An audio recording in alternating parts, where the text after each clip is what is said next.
Segundo livro de Reis, capítulo 5. Vamos ler a partir do versículo de número 15. Diz assim a palavra do Senhor: Então Naamã e toda a sua comitiva voltaram à casa do homem de Deus. Ao chegar diante do profeta, Naamã lhe disse: Agora eu sei que não há Deus em nenhum outro lugar, senão em Israel. Por favor, aceita um presente do teu servo. O profeta respondeu: Juro pelo nome do Senhor, a quem sirvo, que nada aceitarei. Embora Naamã insistisse, ele recusou. E disse Naamã: Já que não aceitas o presente, ao menos permite que eu leve 2 mulas carregadas de terra, pois teu servo nunca mais fará holocaustos e sacrifícios a nenhum outro Deus, senão ao Senhor.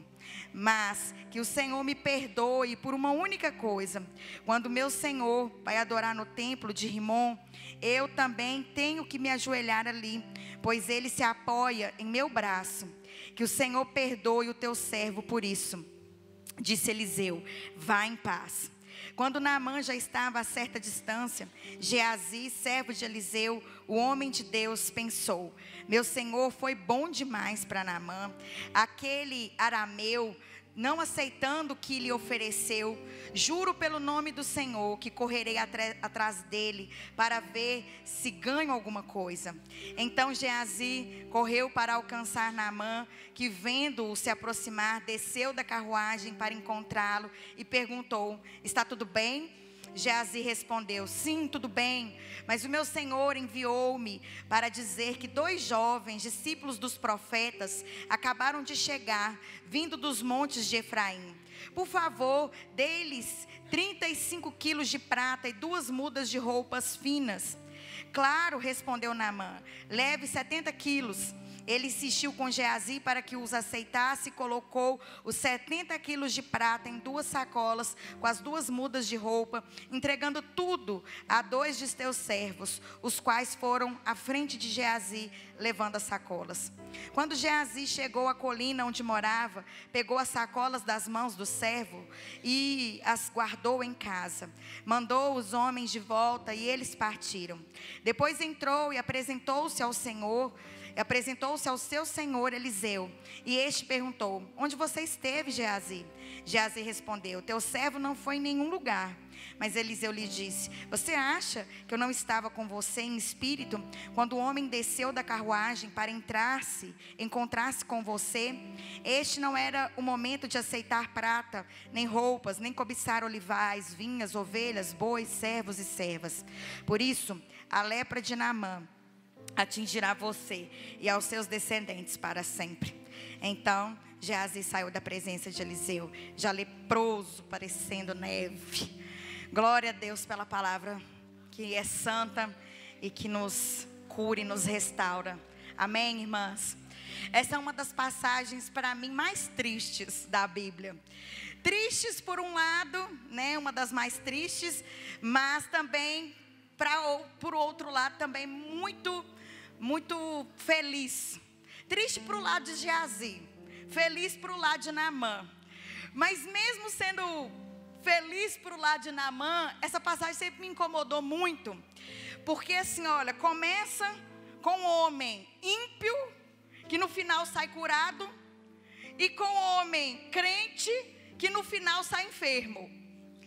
Naamã não conhecia Deus. Naamã não tinha relacionamento com Deus. Naamã não tinha a convivência profética que Geazi tinha. E Naamã conseguiu entrar num lugar que Geazi não conseguiu entrar. Mesmo Geazi tendo convivência com um dos maiores profetas que Israel já teve, mesmo Geazi participando de ambientes gloriosos de transformação, de ressurreição, de multiplicação, aqueles ambientes não foram suficientes para mudar o coração de Geazi. E Naamã, que nem era tão conhecedor de tantos ambientes espirituais, ele foi muito mais abençoado que Geazi. E eu nunca entendi o porquê disso. o porquê que o lugar onde Geazi estava não foi o suficiente para ele. Eu entendo que as coisas que acontecem conosco externas nada mais são do que aquilo que está dentro de nós. Aquilo que está dentro de nós reflete nas coisas que estão ao nosso redor. Assombração sabe para quem aparece. Tem uma pessoa que falou isso comigo, eu achei interessante. Às vezes a gente se sente tão perseguida por tantas situações nas nossas vidas. E na verdade essas situações podem ser oportunidades de transformação, ou podem ser verdadeiros espelhos que denunciam o que nós carregamos. Eu falo que a pessoa ela pode estar na melhor igreja do mundo, com o melhor pastor do mundo, com a melhor equipe do mundo. Mas se ela não decidir mudar, nada vai mudar. Geazi estava na melhor igreja do mundo, com o melhor pastor do mundo, com tudo do melhor, sabe, com um ambiente profético de tanta coisa, aquilo ali não fez com que ele mudasse. Porque na verdade a mudança, ela é uma decisão nossa e não uma decisão do ambiente.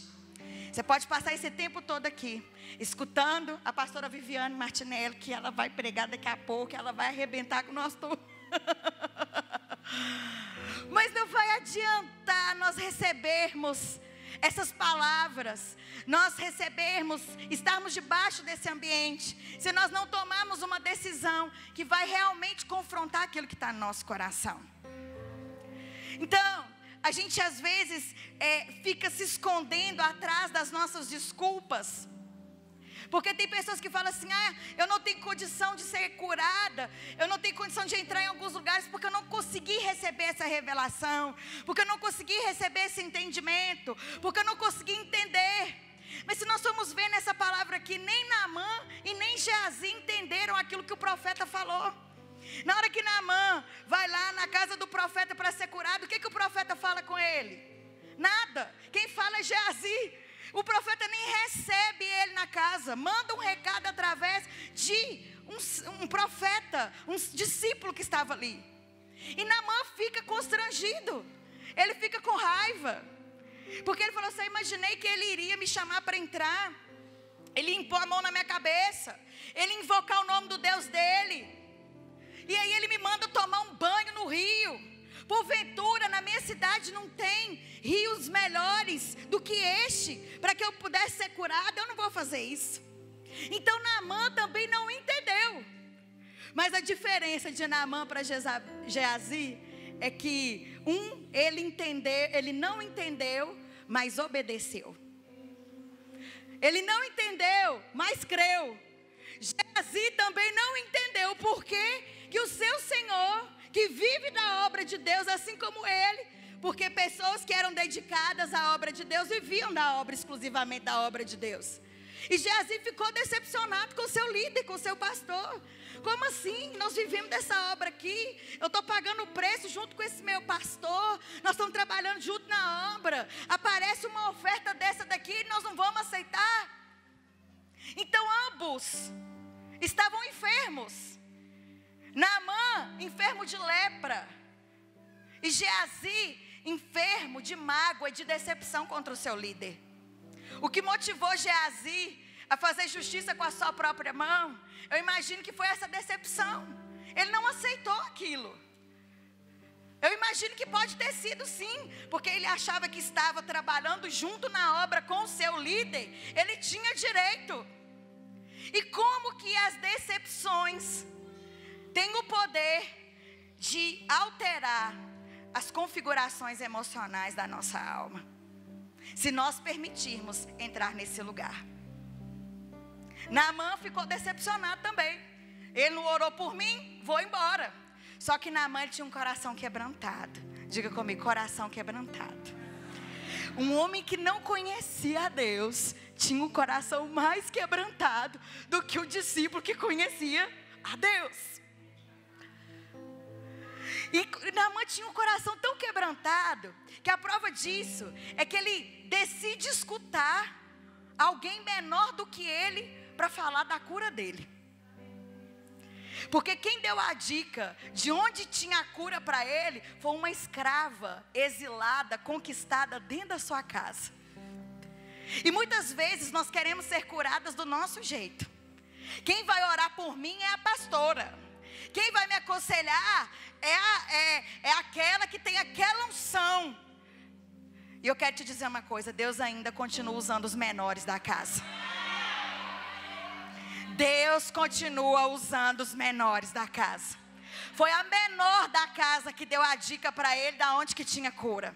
Foi uma escrava, uma exilada, uma conquistada, alguém que estava sob o domínio dele.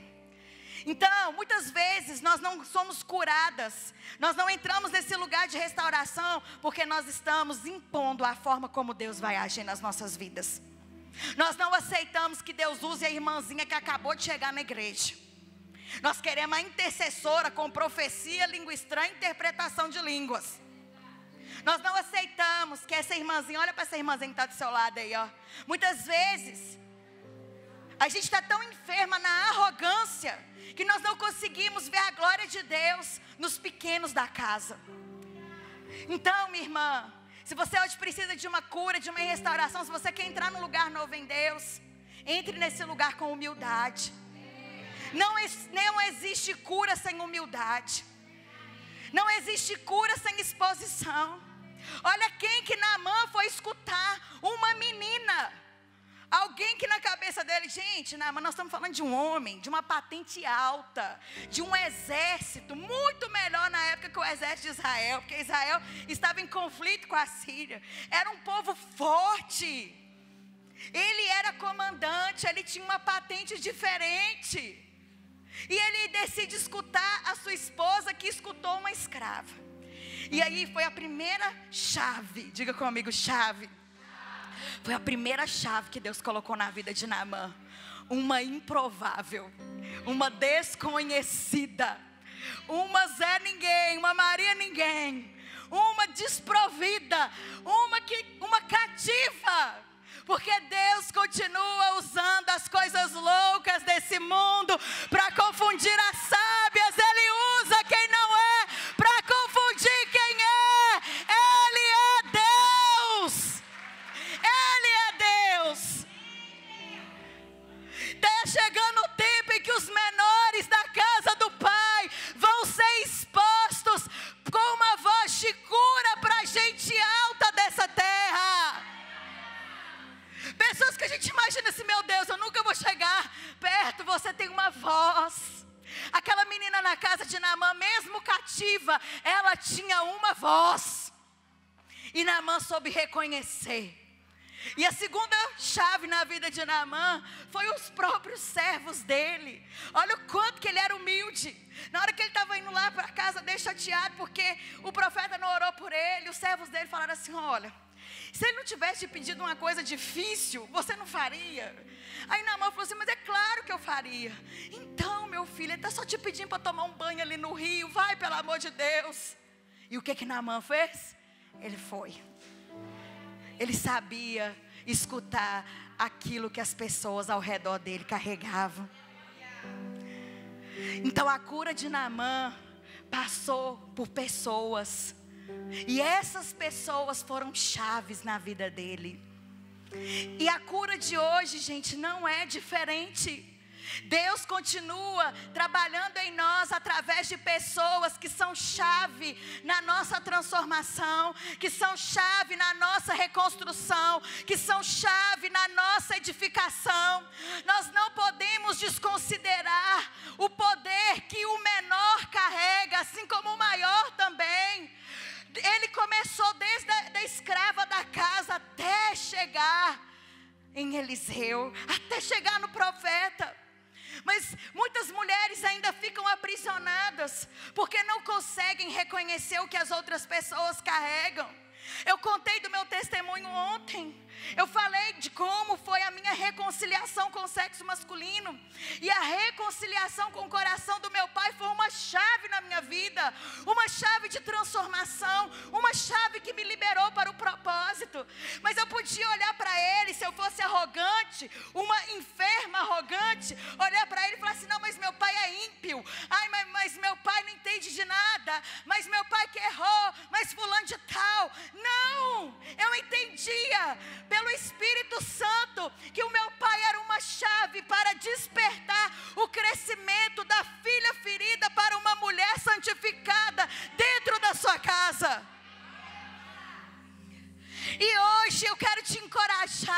Que o Espírito do Senhor te encoraje a reconhecer quem são essas chaves na sua vida.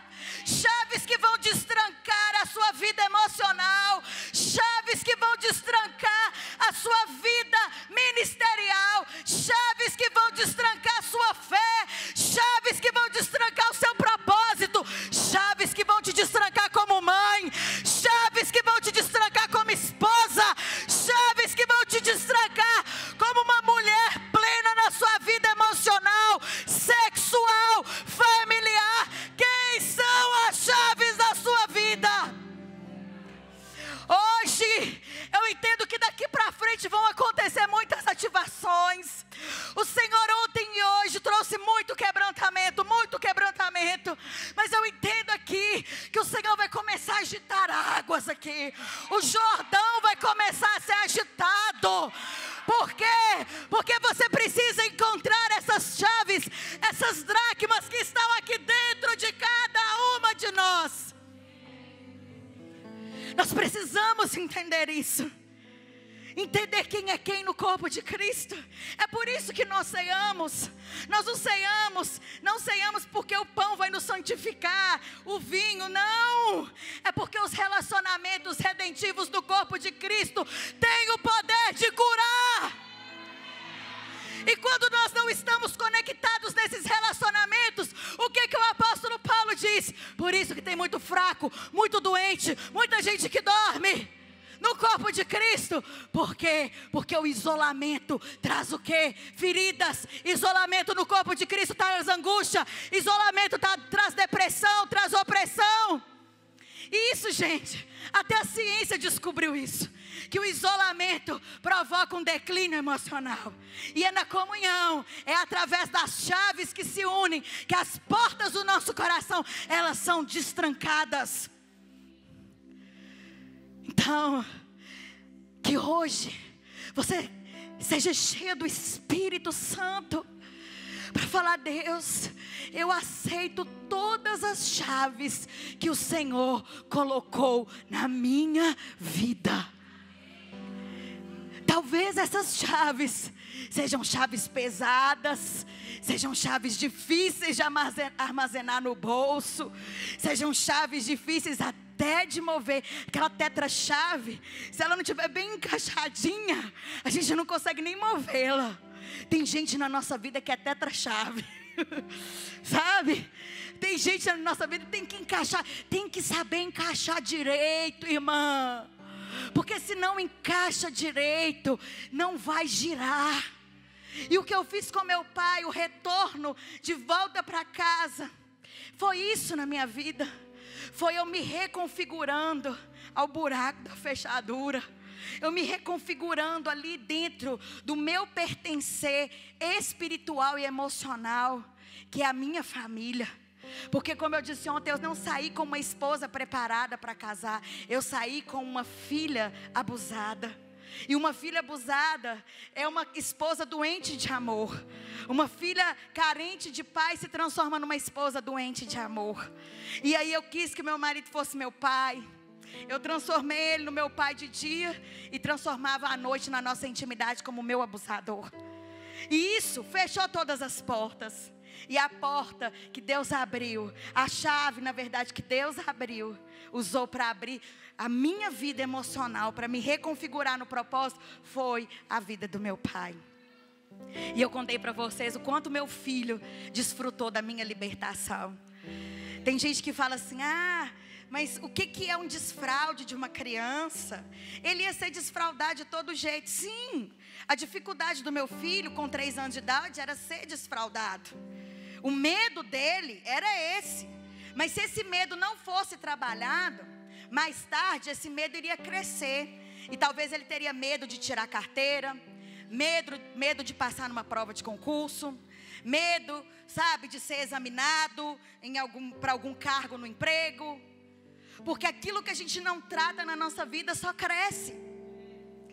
Então, o medo daquela criança de 3 anos era do piniquinho. Mas mais para frente poderia ser de uma outra coisa. E eu, como mãe, eu precisava acabar com aquele problema ali na raiz. E o problema na raiz não estava no meu filho, estava em mim. Só que Deus foi tão bom comigo, gente, mas tão poderoso na minha vida, que Ele não me presenteou somente com a liberdade do meu filho, libertação do medo dele. Deus me presenteou na minha vida sexual também. Eu falei para vocês ontem o quanto que a minha vida íntima era uma vida sofrida, contando o testemunho até mesmo da Joyce Meyer, que ela, para poder ter o ato sexual, ela precisava falar em línguas na mente. E eu por muitos anos foi assim.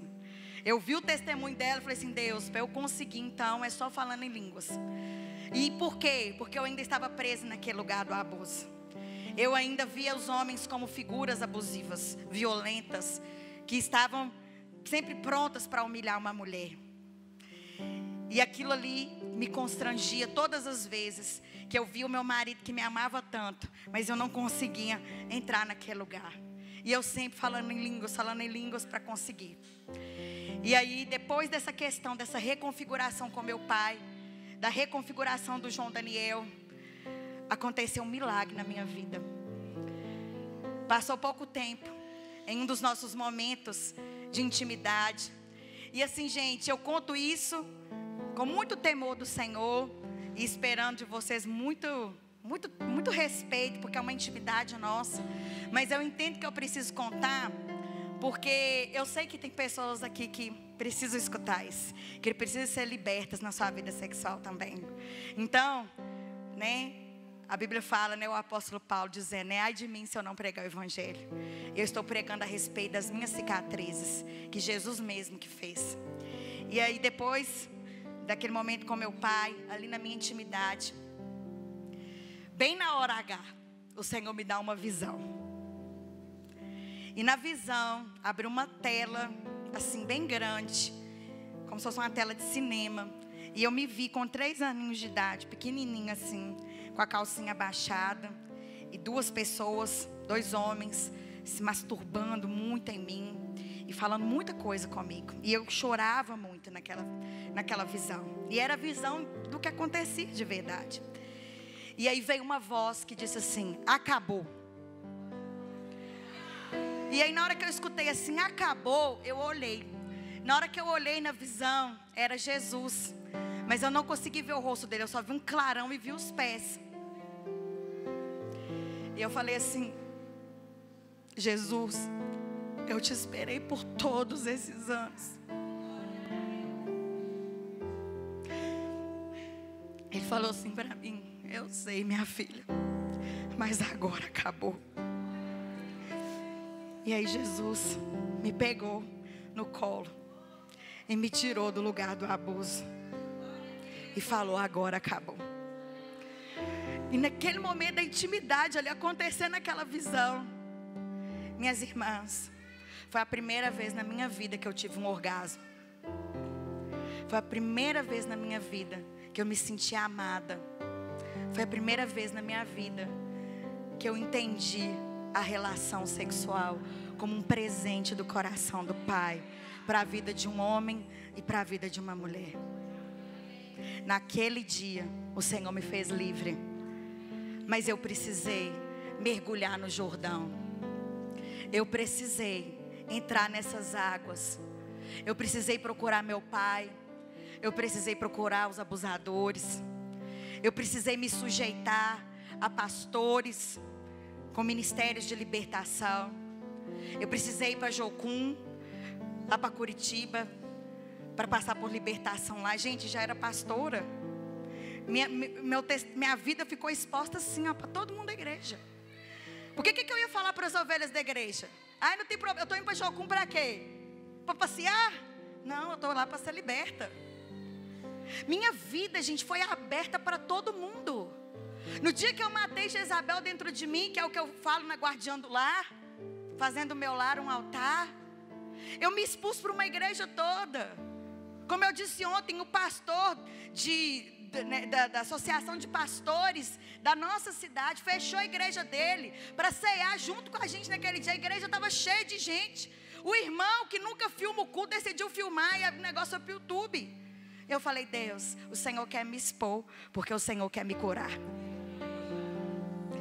Não existe cura sem exposição. Não adianta a gente querer bancar de Naamã e ser curadinho ali no quartinho do profeta ali, com o profeta impondo a mão na nossa cabeça e a gente saindo curado, não. O que Eliseu quis dizer pro Naamã é: você quer ser curado? Não vai ser aqui no quartinho, aqui no aconselhamento, nós dois sozinhos, não. Você vai se expor, você vai chegar no Jordão, você vai tirar a sua armadura, porque não tem jeito de entrar na água com aquela armadura, com aquele escudo, com aquelas patentes. Naamã, para poder mergulhar ali, gente, ele teve que ficar peladão ali no Jordão. E rio naquela época era lugar de aglomeração de gente, não tinha água encanada. Então o povo ia lá para lavar roupa, o povo ia lá para poder pegar água para os animais. Então ele teve que expor as suas feridas para todo mundo que estava presente ali. Ele teve que se expor. E não é só uma vez não, porque o profeta mandou ele mergulhar 7 vezes.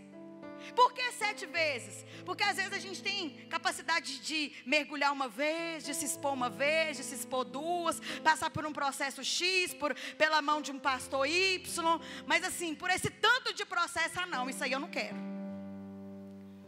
Mas Naamã, ele decidiu ser curado.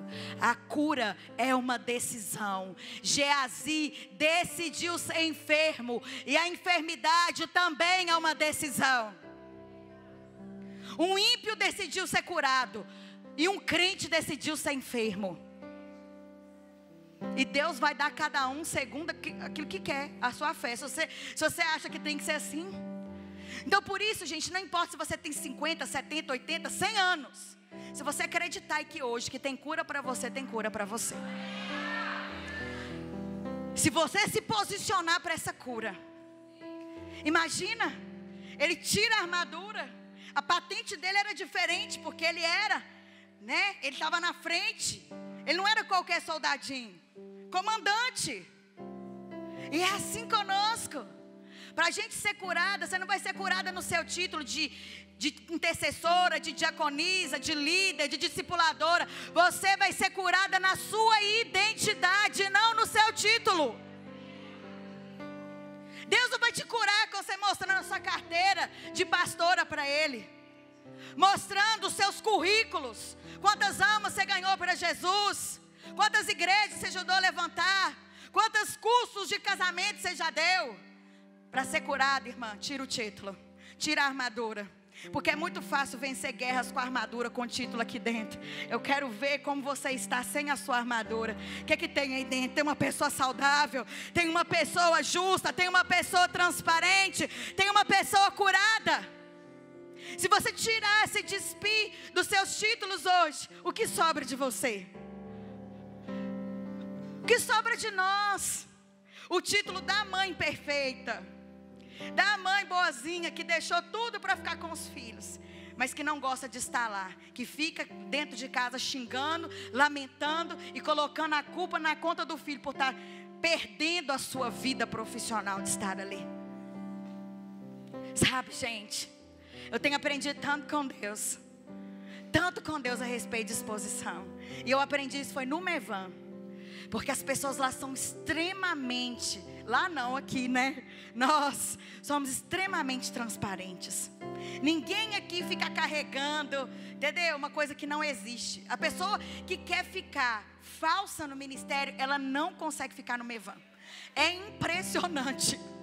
Olha, todo mundo que quer carregar uma farsa, que quer carregar uma mentira, que quer viver uma religiosidade, a pessoa não dá conta de ficar na igreja. Ela sai, ela não dá conta de viver nesse Jordão. Esse Jordão é pesado demais. Por quê? Porque o Mevan trabalha com a verdade. Eu não estou falando que as outras igrejas não trabalham, estou falando do meu testemunho, amém, gente? Meu testemunho foi assim. Eu fui ensinada dessa forma. E eu me expus a muitos Jordões na minha vida. Jordão de Jocum, Jordão de... Meu marido trouxe pessoas que trabalhavam com libertação na Jocum para passar uma semana na minha casa, para fazer libertação comigo. O Jordão, na casa do nosso pastor, na casa do pastor Luiz. Eu falei com o pastor Luiz, eu sou feminista. Eu acho que todo homem é ruim, mas não quero ser assim. Isso não faz parte da minha essência. Impõe a mão na minha cabeça, pastor, e ora por mim. Peguei uma bacia, Eu falei, seu pastor Irácio, me ajuda, pegou uma bacia, quero lavar seu pé. Mas para que, Bruna, que você quer fazer isso? Eu falei assim, porque eu preciso me abaixar para um homem. Eu preciso fazer isso aqui profeticamente. Eu preciso que você me abençoe na minha condição de mulher. Eu preciso ser abençoado na minha identidade. Lavei o pé do meu marido. Porque eu precisava tirar de mim o medo de homem. Porque o que me fazia ir contra eles era o medo que eu tinha deles. Então, ali quando eu me desarmei, a Naamã, desarmou, tirou a armadura de pastora. E eu fui como filha para lavar o pé dele. E enxergar ele um homem de Deus. Entender que ele é um homem saudável, um homem que é a glória de Cristo. E conseguir reconhecer isso. Ele pôs a mão na minha cabeça e falou assim, minha filha, eu te abençoo na sua identidade. Você vai ser uma resposta para essa geração. A sua dor vai ser cura, vai ser vacina para muita gente. Meu pai orou por mim, me abraçou e falou assim, eu tiro minha filha debaixo da cama. Meu marido olhou para mim e falou assim, você vai começar a gravar vídeos no YouTube. Você vai começar a escrever livros. Você vai começar a viajar em igrejas. As chaves que Deus usou na minha vida eram chaves de pessoas que tinham o quê? A representação de uma dor do passado, que eu precisava retratar. Deus não usou, tá certo que muitas mulheres foram usadas, mas as principais chaves de acesso ao destino e ao propósito de Deus na minha vida, foi o que eu mais temia, eram as chaves que eu mais tinha medo. E eu precisei vencer os meus medos. Eu precisei estar de cara a cara com o meu Jordão. Talvez para Naamã fosse muito difícil tirar roupa. Ele, um cara tão conquistador, numa terra de gentinha. De acordo com os sírios, Israel era gentinha, gente conquistada. Tirar a roupa, ficar nu perto daquele povo. Olha o tamanho do constrangimento. Mas ele não olhou o tamanho do constrangimento, mas o tamanho da chave. É isso que eu quero que você entenda nessa noite. Não olhe o tamanho do constrangimento, entenda o tamanho da chave que está nas suas mãos hoje para discernir e decidir o seu destino. A pastora Viviane falou, gente, olha quanto tempo de dor. Mas essa dor, esses processos foram chaves. O almoço servido para o marido foi uma chave. Amém, irmãs? A decisão de abrir mão do banheiro azul, banheiro azul, foi uma chave. Aleluia! A decisão de sair da plataforma e voltar lá para o prostíbulo para poder evangelizar foi uma chave. A decisão de voltar a reunir mulheres, começando com 10, foi uma chave. A chave que abriu 2.000 mulheres começou com 10. E é isso que Deus quer de nós, que a gente aceite as chaves. Olha quanta chave ali nesse painel. São essas chaves que estão nas nossas mãos hoje. Só que às vezes a gente tem medo da chave. A gente acha que a chave vai nos matar. Gente, se a gente conseguir escutar a voz de Deus, e se a gente obedecer essa voz, Deus vai nos dar uma graça tão grande. Volto a dizer, nem Naamã e nem Geazi entenderam nada que o profeta falou. Naamã não entendeu porque era ímpio. Não entendia esse contexto de coisas. Mas ele obedeceu. Deus não quer que você entenda. Deus quer que você obedeça. Muitas vezes Deus, você não vai entender nada. Você não vai nem acreditar que vai dar certo. Mas obedece, irmã. Obedecer é o melhor remédio. Geazi não entendeu nada. Por que ele não aceitou a oferta? Gente, eu sou muito curiosa. Eu fui fazer as contas de quanto que vale essa oferta nos dias de hoje. Só calculando os quilos de ouro. Porque de prata eu não soube calcular não. O quilo do ouro hoje, o grama do ouro hoje, tá, eu acho que R$127, se não me engano. Aí eu fui fazer as contas, R$127 o grama do ouro hoje. Aí eu fui fazer a conta de acordo com os quilos que Naamã mandou lá para para o profeta. Queria ofertar. Cento e quanto, pastor?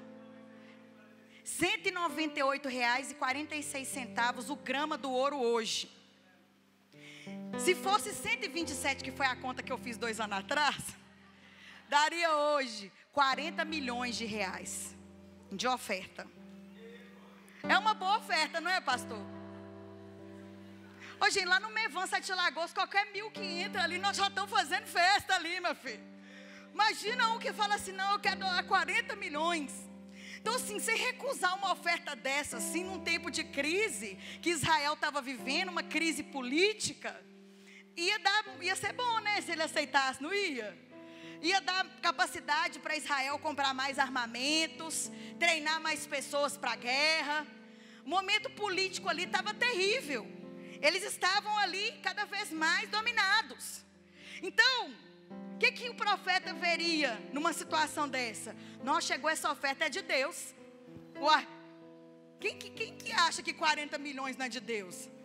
Ou o pastor, para falar que uma oferta de 40 milhões não é de Deus, esse homem tem que ter fé, viu? Não é, pastor Douglas? Tem que ter fé, chegar aqui, eu quero doar aqui. Não vou nem falar, vou falar 20 milhões para o Mevan Araguari. Tem que ter fé para falar assim, não precisa não, que nós não estamos precisando dessa oferta não. Nós não estamos precisando dessa oferta não. A igreja está construindo, mas nós não precisamos de nada disso. Pode ficar com o seu dinheiro. Nós vamos orar por você te curar, e depois que te curar, você vai voltar para a sua igreja. E está tudo, oferta lá na sua igreja, não precisa ofertar aqui não. Mas Geazi ficou decepcionado com o líder dele. Eu quero dizer uma coisa, gente. Decepção é algo normal da nossa vida. E isso é para nos fazer crescer e não para nos fazer morrer. Você só vai morrer na decepção se você quiser. Discordância no ministério tem demais. O líder está vendo uma coisa, o liderado está vendo outra. E muitas vezes você não vai entender o que seu pastor está falando. E muitas vezes Deus não vai te deixar entender, para testar o nível da sua submissão. Não para Deus saber, mas para você saber quem você é. Então tem hora que a pastora vai falar assim com a equipe de mulheres, vamos fazer isso, não, mas não dá não, não, você não vai entender. Mas você vai precisar obedecer. E a rebelião é que nos prende no lugar sabe? No lugar da desonra. A rebelião nos prende no lugar da amargura.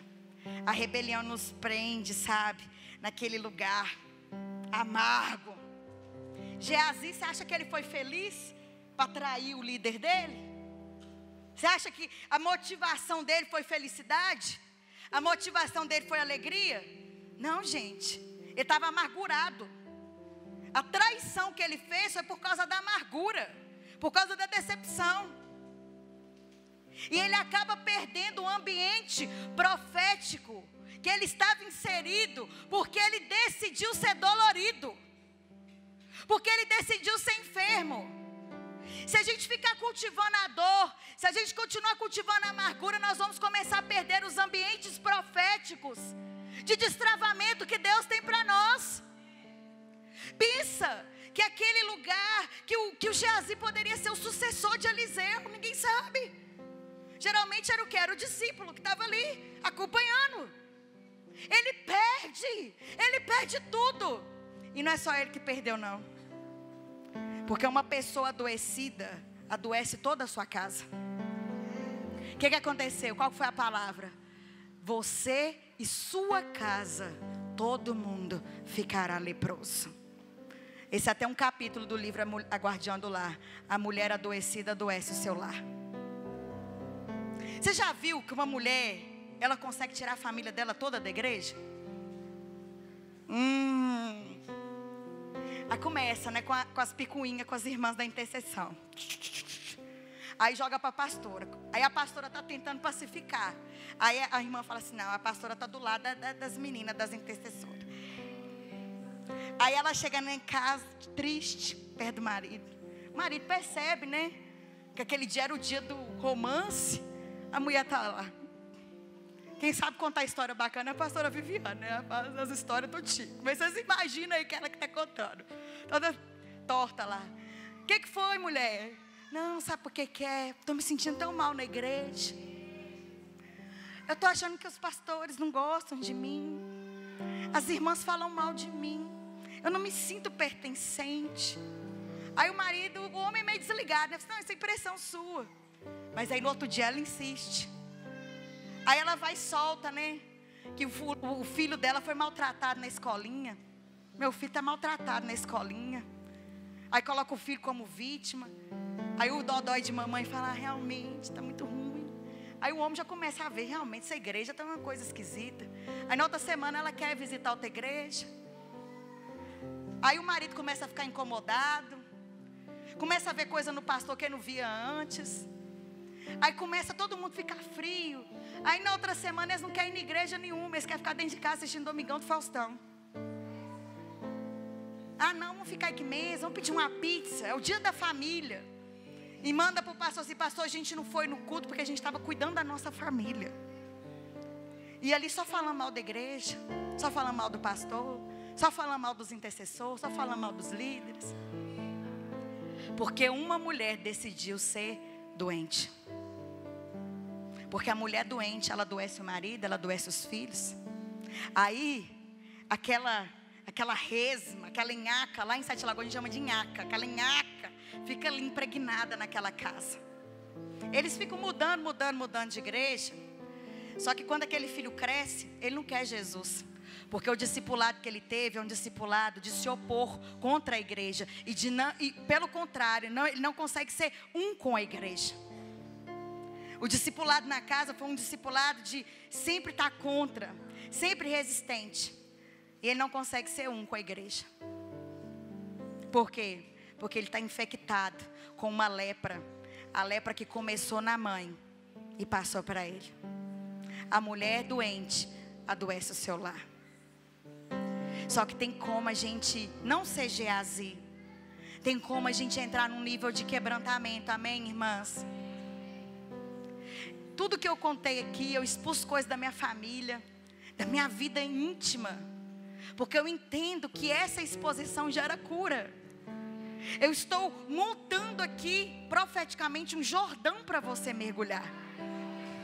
Jordão é lugar de exposição, gente. Nós temos que aprender a entrar nesse lugar de exposição. A reconhecer as pessoas que carregam chaves na nossa vida. A tirar os nossos títulos para sermos curados na nossa identidade. Por que Eliseu não recebeu Naamã na casa dele? Porque Naamã, ele não foi receber a cura como um leproso, mas como um comandante. E quando Eliseu manda ele para o rio, ele está querendo dizer o quê? Tira a sua capa de comandante, você vai ser curado na sua identidade. Você está muito cheio de pompa aqui para ser curado. Por isso que ele achou ruim de não ter recebido uma oração ali no gabinete do profeta. Porque ele queria ser, ele foi como comandante. Ele não foi como enfermo. E muitas vezes nós vamos buscar a cura como, sabe, a intercessora. Eu já falei isso, a diaconisa, a pastora, a não sei de quem, a esposa do fulano de tal, a rica.com.br, a fulana. Não, irmã. Ó, eu estou me despindo aqui para vocês, para abrir um caminho para vocês fazerem a mesma coisa. Eu vos entreguei aquilo que eu também recebi. Não estou entregando nada do que eu ouvi. Eu estou entregando aquilo que eu recebi. Então que hoje uma porção de humildade recaia sobre nós. Humildade, assim, olha, eu reconheço que eu posso ter o título que for, que eu posso ter o dinheiro que for, mas a minha cura pode estar na menor da casa. Pode ser a pequenininha da casa, a recém-chegada, a que eu acho mais problemática. Pode ser através da vida dela que eu vou receber uma oração que vai despertar em mim algo que vai me levar além. Ter humildade suficiente para talvez os seus liderados liberarem uma palavra de destravamento sobre a sua vida. Alguém que você já liderou, ou alguém que você está liderando, essa pessoa chegar para você e ministrar sobre a sua vida, essa pessoa te confrontar, ou até mesmo o pastor que, né, o Naamã, ele passou pelo processo do Eliseu, assim como ele passou pelo processo da menina na casa dele, como os servos dele. Mas que nós venhamos reconhecer isso, as nossas chaves, as chaves que vão nos levar para o Jordão, as chaves que vão nos levar para esse lugar de restauração. São as pessoas, talvez, que você mais teme na sua vida. Aquilo que você mais teme pode ser a sua chave. Aquilo que eu mais temia eram os homens. Eu temia eles. Então por isso que eu queria ser maior do que eles, para eu enfrentá-los. E a minha cura não foi quando eu enfrentei, a minha cura foi quando eu abaixei. Eu enfrentei o meu medo de me abaixar mais uma vez. Porque a menina de 3 anos se abaixou e foi envergonhada. Mas a mulher que decidiu ser curada se abaixou e foi restaurada. Aleluia! Restaurada. Para quem que você tem que abaixar hoje? Para qual lugar Deus está te abaixando? Para qual Jordão Deus está te levando? Para qual medo Deus está te preparando para enfrentar? Quais são os lugares que vão despertar as chaves que vão te fazer mergulhar nesse